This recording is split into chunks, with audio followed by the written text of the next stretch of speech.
Hello, Bermuda, and welcome to Education Connect.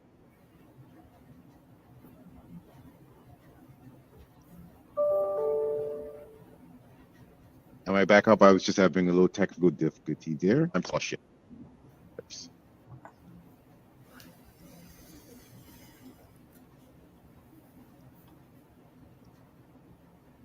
Can you still hear me, Omar?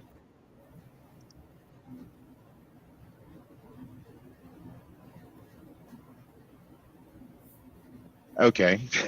Hopefully we're back now. Today we're going to spend some time talking about Bermuda government scholarships. The Ministry of Education gives out approximately 65 to 75 scholarships and awards per year. Today we have Ms. Kathleen Macbeth, a scholarship award winner, and we also have Lindsay Simmons, who is the chair of the Scholarship Awards Committee, as well as the Further Education Awards and a few other awards. But you'll get an opportunity to introduce herself a little later on. We issue out about $1.4 million worth of scholarships per year.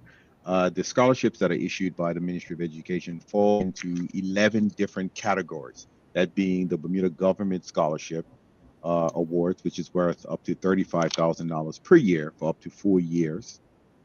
The Teacher Education Scholarship, which is worth about 20K, up to 20K for up to 3 years. The Non-Traditional Award, which is an award that is given to students above the age of 28 who are going off to school for their first degree, and that award is worth up to $25,000 per year for a maximum of 4 years.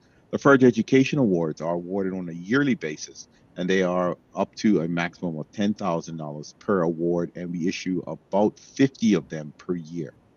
The Minister Achievement Awards are awards that are issued to graduating students from Cedar Bridge Academy and the Barclay Institute. Both of them are worth up to $25,000 per year, up to 4 years.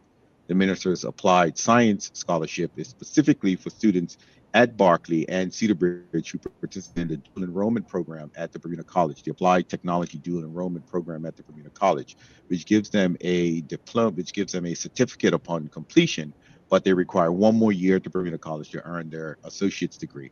And so that award funds up to 5 students to attend the Bermuda College to obtain their associate's degree in applied science.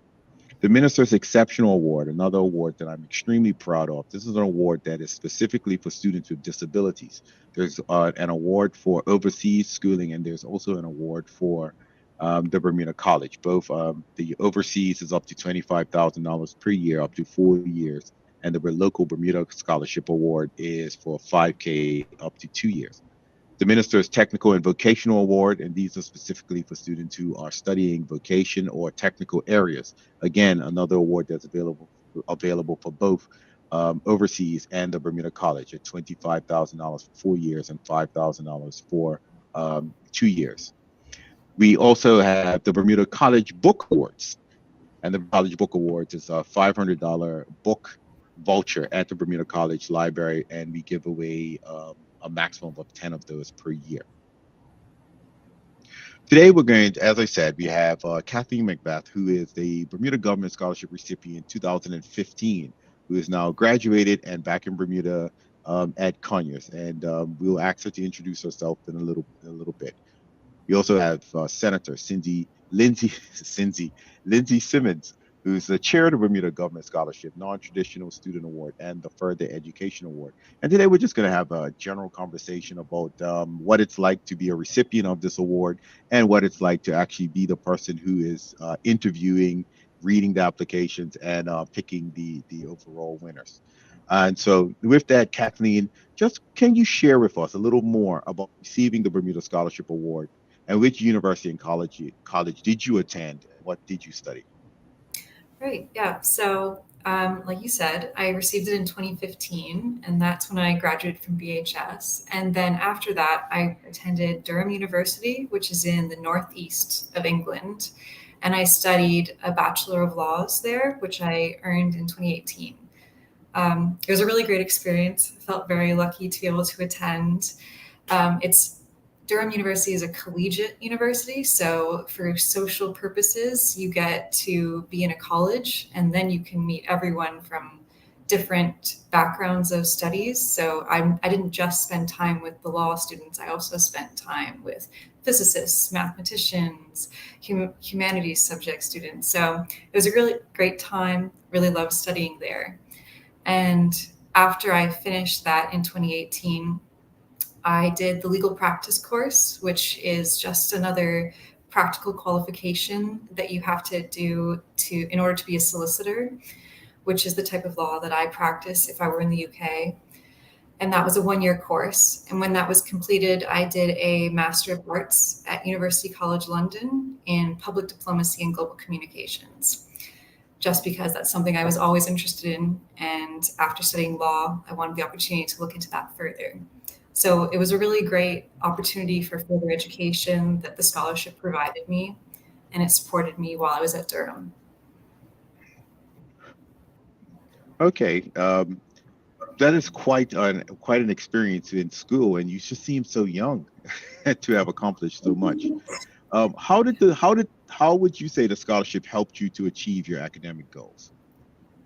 Well, I think when I initially got it, it was a huge boost of confidence to be in a room with all of these interviewers who had such faith in what I had done before and what I was interested in doing in the future. So I think that of it in of itself was really great for starting off your university career, to know you have the confidence of several very well respected members of the Bermuda community behind you. And then I also think the scholarship provides a level of security that's really cannot be emphasized enough. You get to go to wherever you would like, really, with these funds. And I got to Hmm. go to some place that I ended up really thoroughly enjoying. And then the additional thing is when you have a scholarship to support your academic pursuits, it gives you room to sort of explore extracurricular activities that university is also all about. And you get to explore, like, for example, I got into rowing, which it's very different in Bermuda than in the UK doing that. Going in the ocean here is a bit rougher, but Hmm. it was wonderful to join a sport that I never would have thought to do. And that allowed me to go throughout the UK, meet new people, definitely challenge myself. I even got to go to race on the River Thames, which just, it really broadens your experiences and what you can draw on for the future. So I Hmm. think the scholarship did amazing things for my academic goals and extracurricular.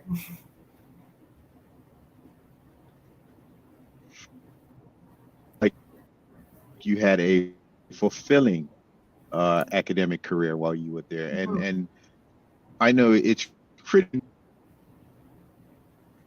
I think it's really important for when you do manage to go off to school to explore, to not, kind of pigeonhole yourself into a box and saying, okay, this is what I would do if I was in Bermuda, so just going to continue to Right. do that. Part of educating yourself is to become a global citizen as well and understand what's happening all over the world versus, just what's happening in my little square. But I am excited to know that you've come back to Bermuda at the end of your Mhm. studies, and you plan to you well right now you're working in Bermuda. So but when when you look at what you're doing now, how would you say that your academic pathway guided you to what you're doing now, and how are you enjoying what you're doing now? So currently I work at Conyers, Dillon I Pierman. One, know I just had a technical blip just oh, now. Did I? did yeah, I think I got your question. But yeah, just sort of what I did at school and how that relates to what I'm doing now. So yeah, Okay, currently, I do apologize. What I was asking, if how would you say your academics? yeah. So I was very lucky in that I decided I wanted to do law from a very young age. But yeah, so directly relating the study of law at university to what I'm doing now, because now I'm a fully qualified associate, called to the Bermuda Bar in November 2021, which was a really proud achievement for me, the culmination of a lot of my academic studies over the past few years. And now I really enjoy where I am. I feel very fulfilled. This is exactly how I think my mind works, is with law. So it's really great. And Conyers has been a great experience. It's one of the many other places that, supports Bermudians. I was just saying this. I feel like Bermuda is an excellent opportunity for young people, in that there are so many different organizations, including the government, that want to support young people, provide them opportunities, whether it be scholarships or internships.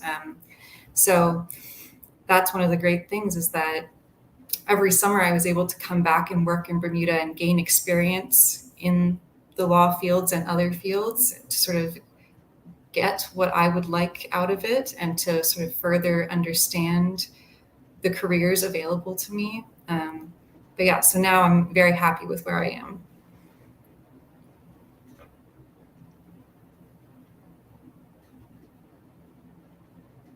I do apologize, guys. I'm having all sorts of technical difficulties here. I absolutely did not hear a word that you said.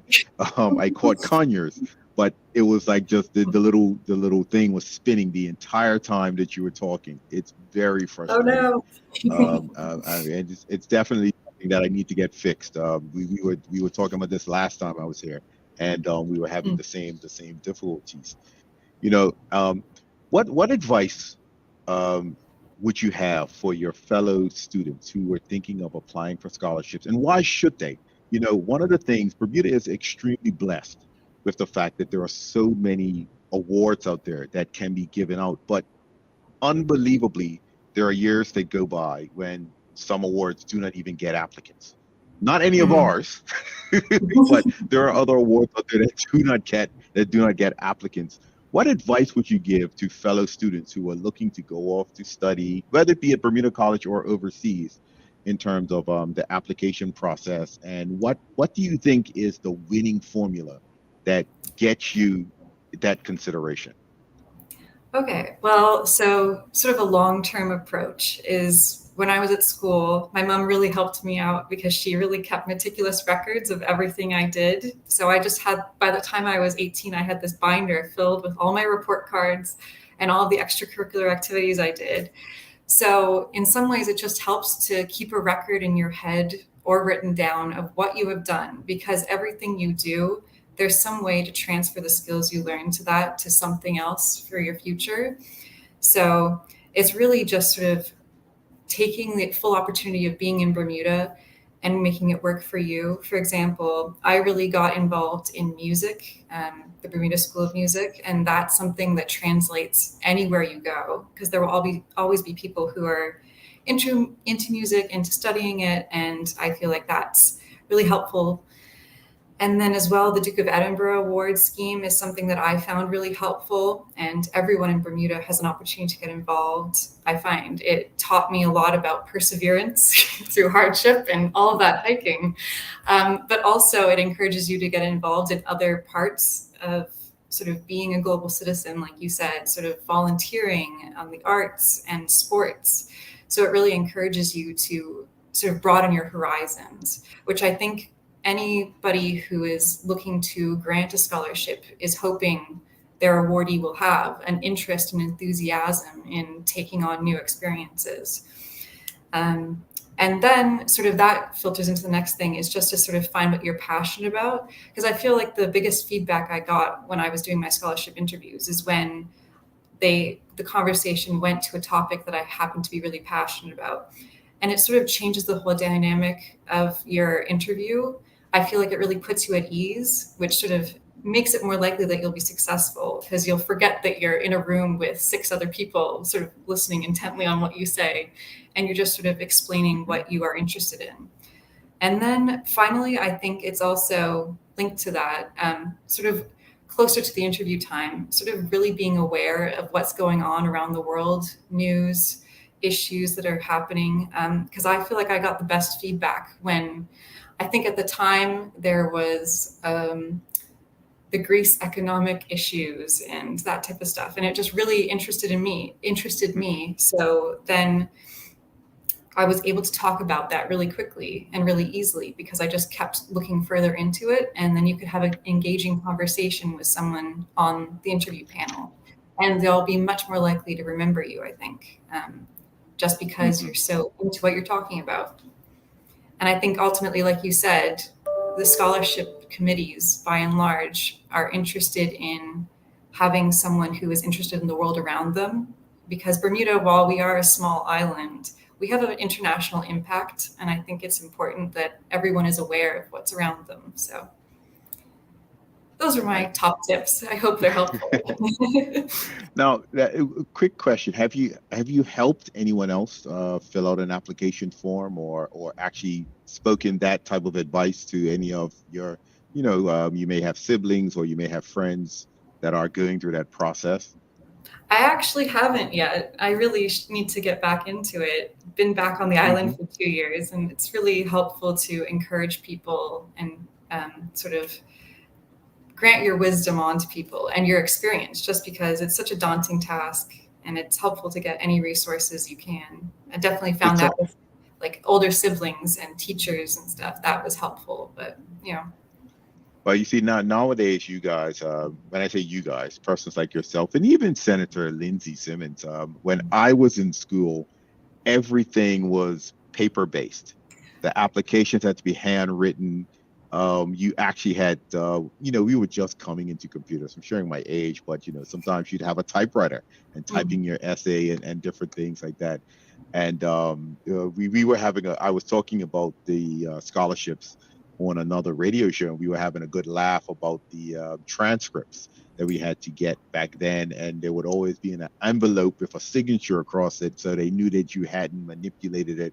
Whereas nowadays, all of that stuff is electronic, and mm, it's with the snap of the press of a key, a key on a keyboard, you can get the stuff ordered and everything. So some of us think that you guys have it a little easier nowadays, so there should be absolutely no reason why applications shouldn't come in. Whereas before, like literally, I would be in university because the applications will come out in December, but they're not accepted them until February. Obviously, everyone had already left and gone to university by then. So you're mm. filling these things out and you're sending them back by FedEx and all sorts of crazy ways we had to do it. But so I'm just so happy that we've embraced technology, especially. For anyone out there listening, it's www.bermudascholarships.com. And that is the website to apply for virtually any award that's been given out in Bermuda. Shout out to, well, I won't say who sponsors that site because if they wanted to know, they would say it on the site, but they don't. But it is sponsored by one of the IB companies that sponsored, and they have a team that watches over that and looks at it, of volunteers. So believe it or not, a lot of the stuff that we do is done by people who are just interested in making sure that Bermudian students have access to these applications. But Ms. Macbeth, what's next? Well, what is the next steps in your career? I think it's just taking full advantage of all of the people who are around me in the legal community in Bermuda, getting as much knowledge as I can, just to sort of increase my awareness of law in Bermuda and how to best serve those purposes. I'm very, very excited for it. It feels like there's endless opportunities. Okay, well, I know a few people at Conyers, so I will I'll do some snooping around Okay, great. and check up on you. The Senator Lindsey Simmons, JP. How are you this afternoon? I'm wonderful, Minister. How are you? I'm doing great. For those of you out there in cyber world who do not know, Miss Lindsay Simmons is probably one of the most caring, giving people you will ever come across. If you ever need anything done, she will not hesitate to drop what she's doing to assist. And so I know that she has an absolute ball doing these applications because she comes back year after year to say, I'm willing to do this. And so give us, I was just wondering, give us an idea of what it's like being the chair of the Bermuda Government Scholarships and going through that process. of vetting these things on a yearly basis? Well, to be honest, I remember having a conversation with you, and when I became a board member of the Board of Education, and I said, Minister, they need a chairperson. You think I could do it? And you said, sure, try it, Lindsay. So I tried it, and honestly, it's probably one of the best decisions I've ever made. It's so fulfilling. I mean, I don't win these scholarships, but to see the young people that win the scholarships or don't win these scholarships, just to see the excitement of them coming into the room to interview. And we have a great team that works with us from the ministry and also the people that sit on the board. Just watching them interact with the applicants is amazing. I mean, obviously not everybody could win, but just hearing what we have in Bermuda, like the students and what we can look forward to for our future. The future is bright, and I'm so happy to be a part of this. Why, thank you. Just to give the listening audience the idea, like for the BGS, which Mhm. Miss Macbeth won, how many students do you interview to narrow it down to those two or three winners? 25. So we get 25. 25. We interview 25 applicants. Hmm. And we have a team that it's not one person, it's five of us that look at all the applicants that have been vetted. They get pre-vetted before we vet them, and then we vet them, and then we decide between the five of us which 25 we will interview. Okay. So there are more than 25 and you vet them and whittle it down to 25. We vended it down. Or Yes. okay, so how many applicants on average do you get that you whittle down to 25? I believe last year we had 130. Wow. So Kathleen, Miss Macbeth, you see the process there to go from 130 to get into the 25 and then to actually be the top one, two, or three out of Right. that. It is an honor. It certainly is. Mhm. And I'm sure just knowing that process should kind of makes you sit back and say, yeah, I am one of the top students. Grandma crop. Uh,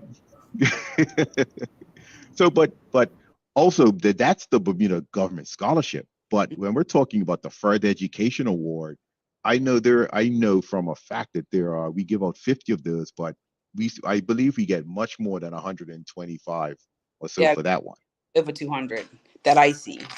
And I'm sure some didn't even make it to our table that haven't completed the application correctly. Hmm. And so just give us just an overview of the Further Education Award because it's slightly different than the scholarships because the Further Education Award is given out in 1 year increment. So if you got it one year, you would have to apply the next year to get it. But what are some of the criteria that you're looking for? That's a financial based award. So we don't actually interview for the Hmm. Further Education Award. What we do is we get the applications and we vet them in our teams, and then we come together and we decide which applicants from what they write down on paper. So it's important to write down. Answer the questions to the best of your ability because that's how we actually vet you. We read all your information, and then we go back and we go amongst ourselves which 50 are going to be awarded a financial based award, and it's $10,000. And I know that $10,000 has changed a good bit of people's lives that weren't able to go to university. It gave them the opportunity to go to university because they couldn't afford to go on their own. So I know that that scholarship's a huge scholarship, and when I found out that 50 people get it, when I did the math, I was like, wait, that's $500,000 that the government's given these young people to go away to school. So it's an amazing scholarship. All right. Yeah, that's one that I'm particularly proud of. We've able to increase that year over year to get to where we are now at 50. I know when I first became the minister, the budget had enough for 10, I believe. And so we've managed to find money, although we don't have a lot of money, but we've managed to find because what I do find is that one is because it's a little easier to qualify for, it changes more lives. And we give out so many more of them. The scholarship ones we give out anywhere from 2 to 3 per year.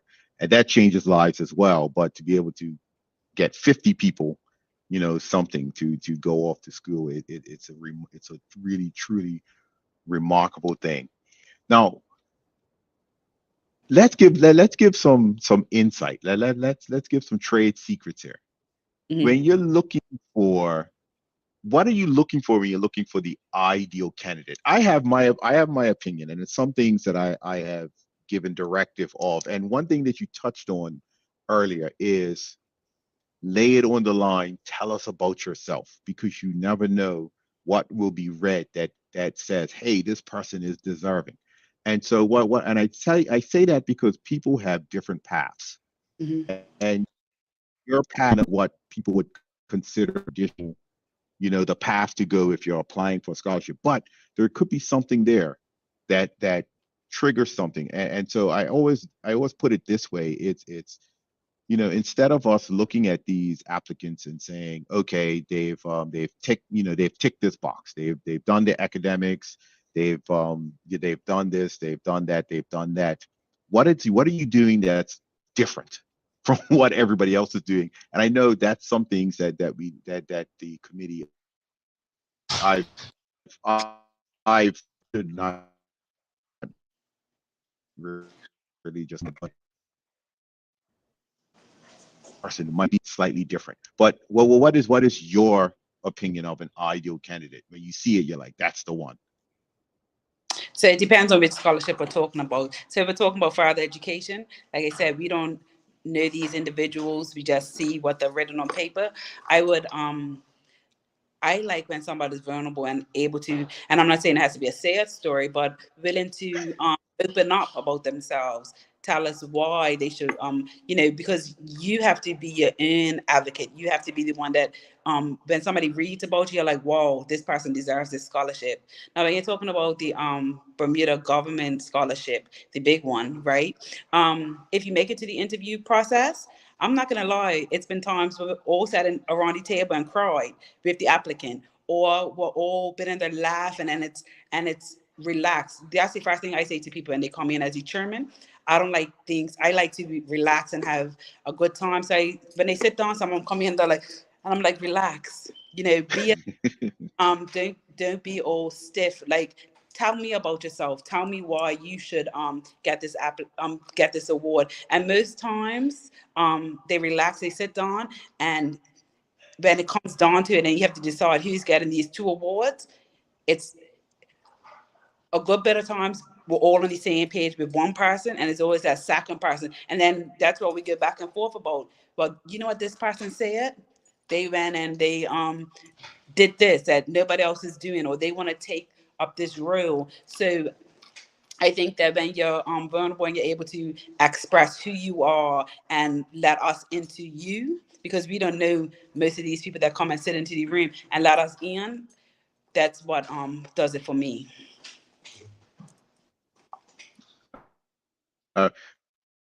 Miss Macbeth, what was your interview like? Were you nervous?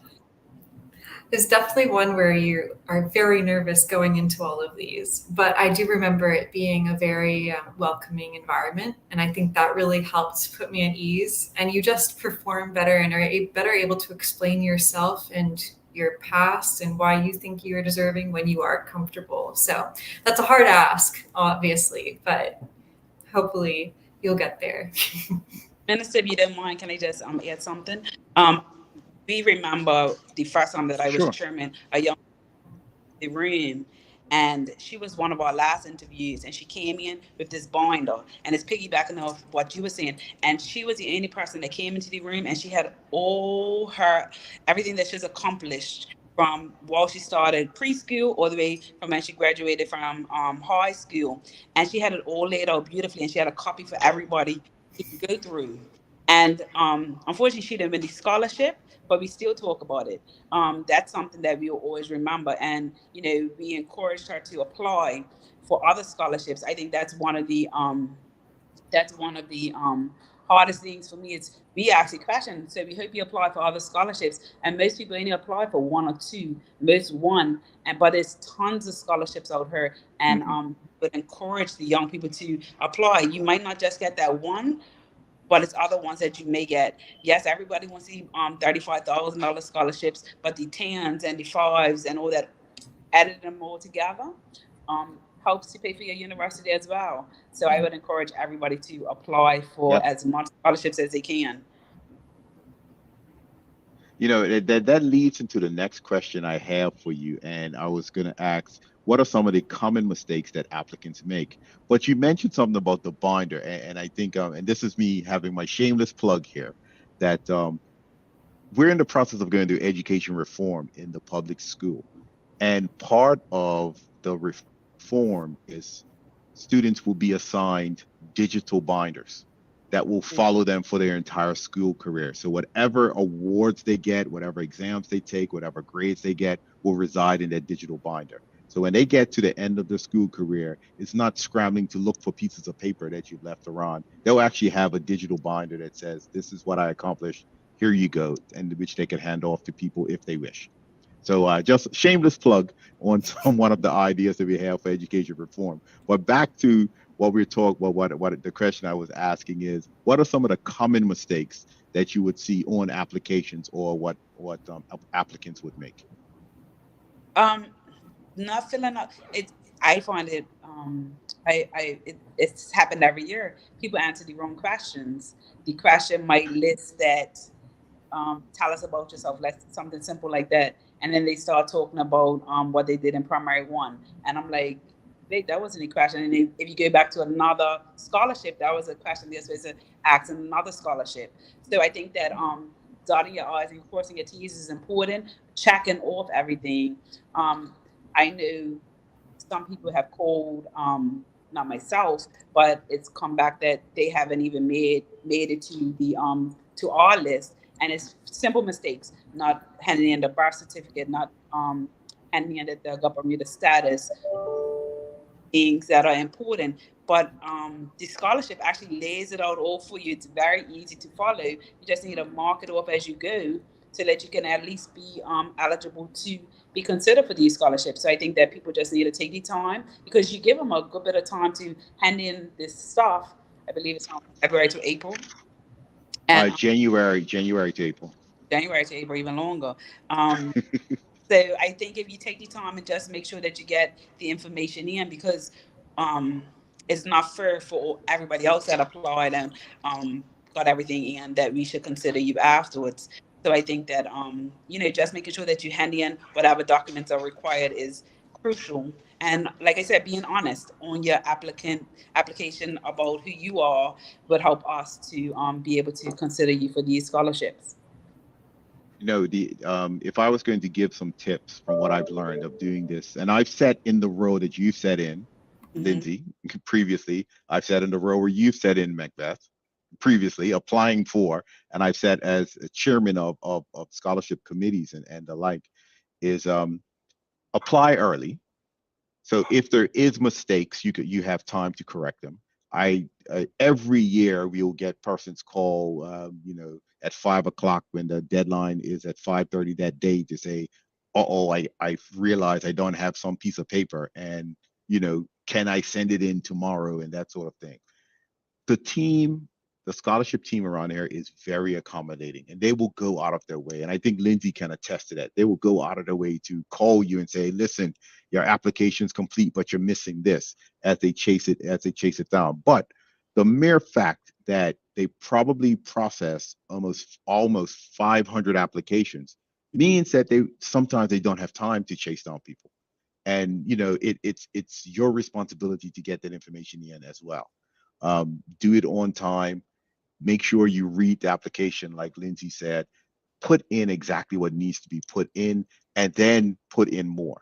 Don't start doing the extra stuff before you finish what should be done, sort of thing. And that would be my advice to everyone. Um, And on a, Write your essay. I sorry, was go going ahead. to say, write your essay early, meaning start with that essay, because by the time you go through, there are different reiterations of it, make your edits, get trusted people read it and provide comments and stuff. That can actually take some time. That could end up being 4 5 6 weeks. Start the essay early, because that's the part that's actually, once you're in the door, your applications, that vetted your application, they say, okay, they qualify to be looked at further. Then that if stuff starts coming, if that's not up to par, That's what's really going to hurt you there. But I'm sorry, Lindsay, go ahead. I'm sorry. And another tool that a lot of our young people forget to use is the tool of our teachers and our guidance counselors. They're willing and able to help our young students, and sometimes they don't reach out for the help, or when they ask if they need help, they brush it aside. And I think that you have some amazing teachers and guidance counselors in these school systems that are willing to help our young people advance, and just because you need references and stuff. So I would encourage them to reach out early to their teachers, because it's nothing like that's one of the requirements for a scholarship is you need a reference from a teacher. And if the students 10 students ask the same teacher in April for a letter, that becomes a lot. So ask it is early as well, so that you have it, because that's important that's in there as well. So I'd encourage them to ask for help and also get these letters in a timely fashion. Well, thank you. Getting some technical. All right, I was saying again, I'm having technical difficulties. So I don't know what's going on here. Can anyone hear me? We can.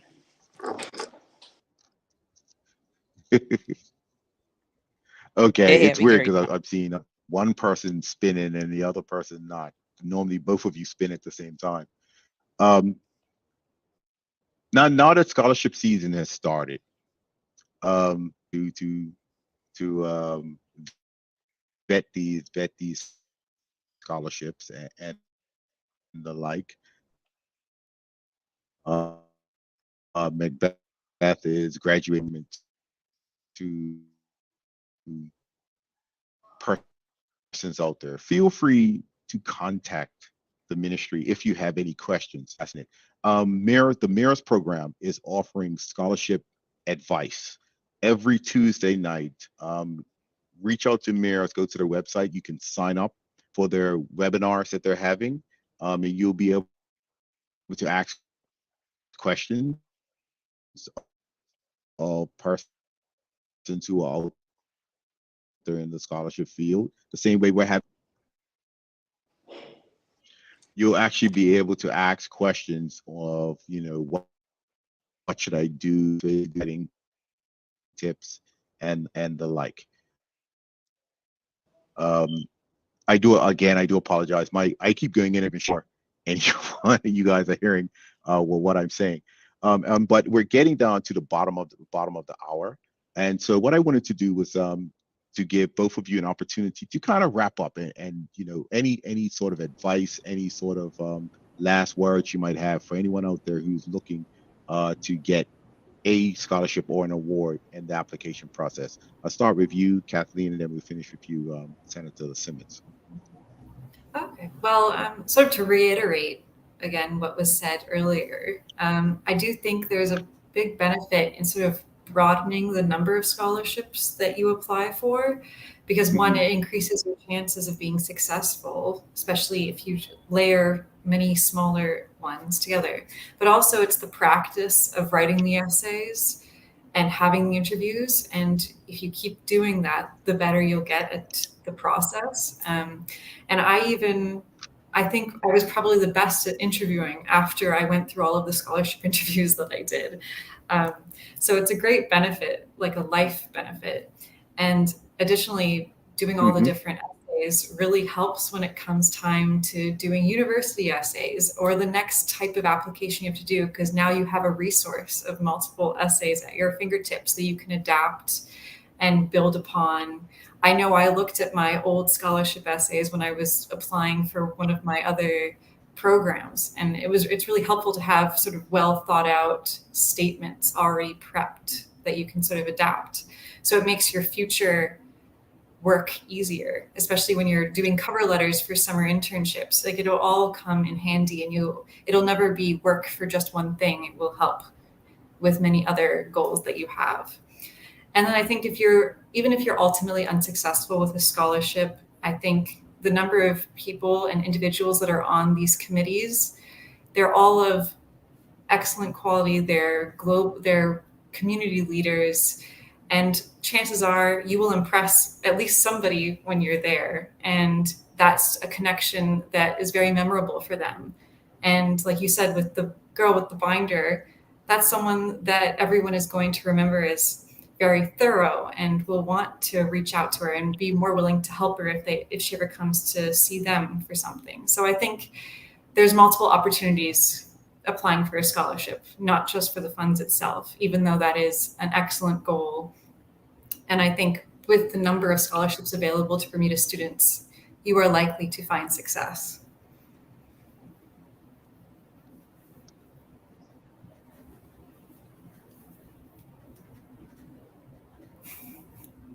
You for that.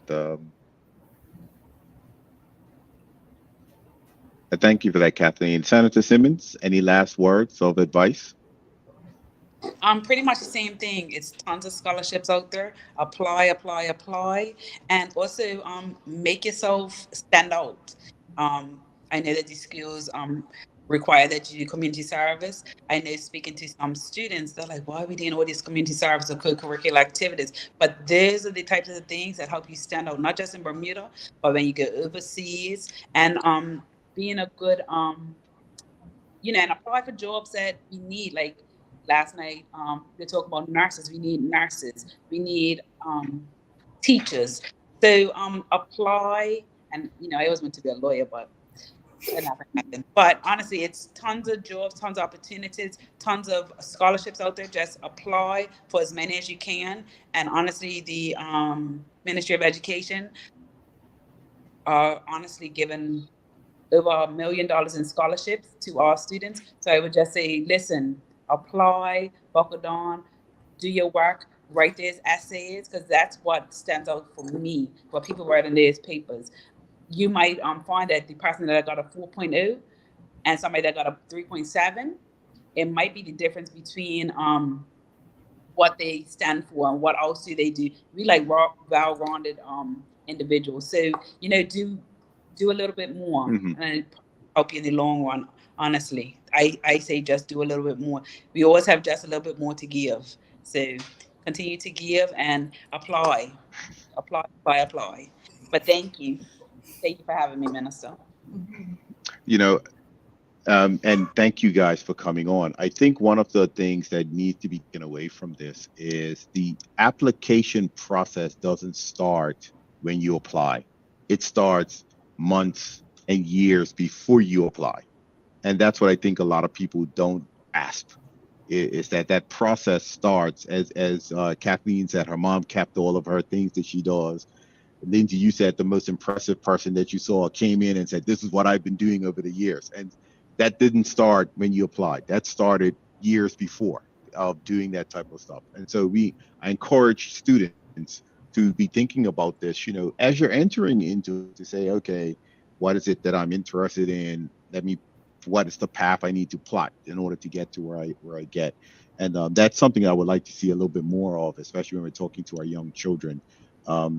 This where we're talking now about what's going to be happening 10 years from now. And so think about it and think about things in the long term versus the short term. Get those applications in.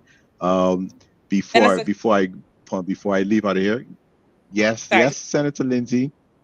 I like talking. But my last thing is just speaking about and I it was this young lady that actually got a scholarship. And I remember her sitting there. When she came in, she was dressy part. She came in, and I remember it was a conversation when she left the room, and one person said, she has been groomed for this scholarship. And Mhm, when she spoke about at 7 years old, she wanted to be a lawyer. And then you could see that her mother had poured into her dream. So when she poured into her the dream of becoming a lawyer, she also prepped her for life to get scholarships mhm, or to job because that's what she wanted. So her mom made sure that she was in line to get scholarships and jobs and opportunities. And honestly, when she left the room, everybody was like, "Whoa!" So honestly, she was polished, but she was polished because her parent or her mom had put the time in to make sure that she was ready for the world. So thank you. But it's obvious that Lindsay enjoys doing what she's doing. And I want to talk about. I'm going to have some further discussions with you, Lindsay, about the makeup of the team. But I really do think that the team benefit from inviting previous scholarship winners back to actually, because they have a different they have a unique outlook on how these things go as well. Before we close, I do want to thank the Bermudian public for listening into this episode of Education Connection. We'll be back in 2 weeks' time with another episode. I just want to thank you, Miss Macbeth, and congratulations on your becoming a scholarship recipient, graduating from university, and now being a full part of the workforce. I want to thank you, Senator Simmons, for the hard work that you put in. It's virtually volunteer work. There's small stipend, but it, that gets students out there, parents, aunts, uncles. Speak to your charges or the students. Tell them to apply. There is no limit on the amount of awards that you can apply for. There's a limit on the amount you can win, but there isn't a limit on the amount you apply for. And as the saying goes, you miss 100% of the shots you don't take. And so take the shot, because you never know when you will score. But you can't score if you don't shoot. And so with that, guys, again, thank you, Bermuda. Thank you for joining us. And I look forward to seeing you in 2 weeks.